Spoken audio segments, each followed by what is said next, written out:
Hey there, Hofstra fans. Welcome to the WB Mason Coaches Report here on GoHofstra.com. My name is Kevin Dexter, joined for the first time this season by the head coach of the Hofstra Pride men's lacrosse team, Seth Tierney. Coach, thanks for the time. How are you? Kev, how you doing? I'm doing all right, Coach.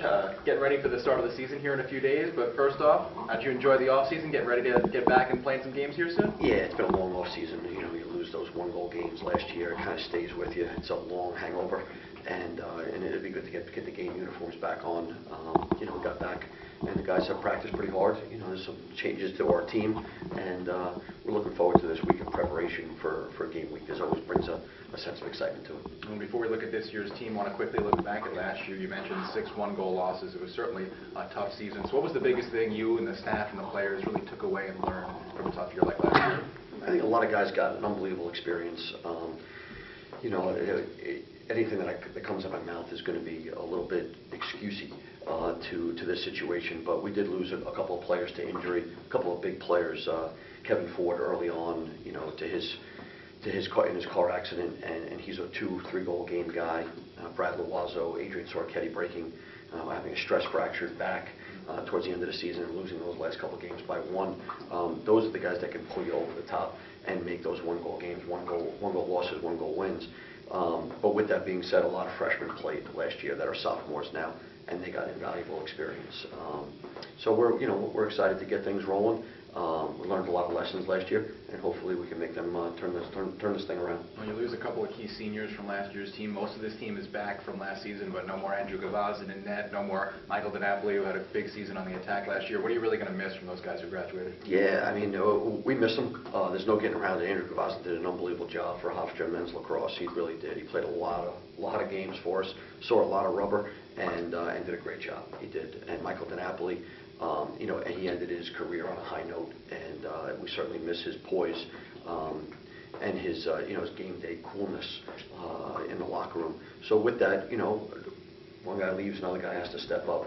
So we're looking to fill that goalie spot right now, and fill Michael Gavazin's spot, along with Cole Kester and a lot of other guys that were here with us, Zach Paul and a lot of other guys. So we're doing our best to get that done. Well, looking at the 2013 version of the Pride, I'm going to start up top. The attack returns a lot of scoring from last year. A guy in Lance Yapor coming back, your leading goal scorer. Also, Torrin Barnes saw some time last year. Tyler Begley, the freshman. Sam Linares is expected to be good. Tell us what we're expecting to see from this attack unit this year. Yeah, I think if you talk about Sam, the freshman, he's a freshman. And he's a talented guy, but he's still a freshman. He's going to take it takes a learning curve to get him rolling a little bit, but we're excited. He's eager. He wants to be successful, so the work ethic is there, the focus is there. Going back to Lance has got some pretty cool games under his belt so far, and his leadership is going to be important down that end. He needs to be a little bit more vocal, and hopefully that comes in the days and the weeks as they unfold. Torrin Barnes, he's been shooting the ball well, and he's going to be our inside attackman for this year, as well as maybe Adrian Sorchetti a little bit. But right now, Barnes has got that spot, and we're looking forward to that. And then other guys, Jake Rooney, another freshman that is going to see some time. Ryan O'Leary, Jordan Freed, those guys are all fighting for time right now. Tyler Begley, we can always move back.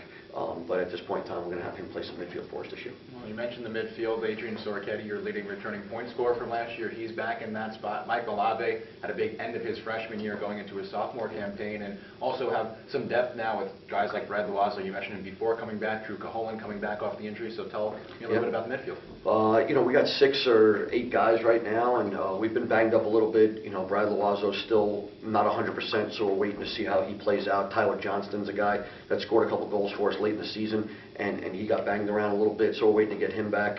It was nice to have Drew Caholen back and healthy as he is right now. Mike Malave, like you said, he was one of those freshmen that reaped the benefits of a lot of playing time with Ford and Sorchetti going down and Loiseau going down. So Mike Malave saw a lot of time on that first midfield last year. So Caholen, Malave, Sorchetti, Aaron Jones, Tyler Johnston, all those guys, Brad Loiseau, all those guys are going to play some pivotal roles for us. And then there's a couple of new guys. Certainly Begley moving over to the midfield. Brian Von Borgen coming in and playing a little bit for us. Steel Stockstill. We got some guys that can can step in as well. Moving back a little bit, of course, at the faceoff X, one of your strongest positions on this team with John Antonitis coming back for his senior season. We know how good he's been, first team All-CAA, his sophomore year, second team All-Conference last season. Is it fair to expect him to get better here in the senior year? It is fair, and it is expected. You know, he wants to end his career on a high note, and he is a fierce competitor. I would say his off season was very focused. He is in unbelievable shape. In the first couple of scrimmages, he's been good. So he's going to be our number one face-off guy right now. We got 3 guys. We got some depth behind him, and those guys have rotated around. Giovanni Givardi has done a nice job in the scrimmages, and we also have Vince Coltriano and Connor Hall, who are taking turns going back and forth on having good days. But you know, we got to get Johnny in the zone, and you ride your horses. And he's a senior. He's faced off an awful lot, and we're hopeful of a great year from him. Well, in the defensive midfield, you have 3 guys coming from their freshman year now into their sophomore year, guys who I know you were really high on towards the end of last year, and Steve Romano, Ryan Riley, and John Reicheter, and also some depth behind them as well. With the new rules this year, putting a little bit more emphasis on the transition game, how big are those guys going to be in the defensive midfield? It's huge. It really is. You know, those guys have to be in the best shape of the team. And the 3 R's, Riley, Romano, and Reicheter, they made a name for themselves a little bit last year, and they're doing a great job this year. And obviously, when freshmen can turn to sophomores, that birthday is probably the biggest one you can have, because they've learned everything. They now know what to expect, and you still have them for 3 years. So we're awfully excited. Anthony's opponent has done a wonderful job. Rob Valaire's transition from the goal to a long stick midfielder. Chris Howell is doing a great job as well. So, you know, we're looking forward to that position. We're going to end up playing a lot of guys because of the no horns, get it up and go. It's almost a version of Summer League where you just kind of just play. And, you know, there's got to be a lot of coaching behind it to get things rolling the right way, but those guys have to be in great shape. Well, on the close defense, probably your most veteran unit coming back, a lot of seniors back there, led by Mark Mullen, a preseason all-conference pick. Well, what are you expecting to see from those guys there on the back end? Yeah, I mean, we're hopeful that the talent is there. You know, the chemistry has to settle in a little bit, and at times it has, and at times it hasn't. You know, Coach Hunter Stein, who's running the defense this year, with John Gorman as his assistant, they have done a great job thus far. We've given up probably too many goals for everybody's liking in the preseason scrimmages, but we're looking forward to some scouting reports. And defense is a position where if you know what's going to happen, obviously it's easy to prepare for. But we've done a good job in making some adjustments in certain scrimmages that we've taken so far.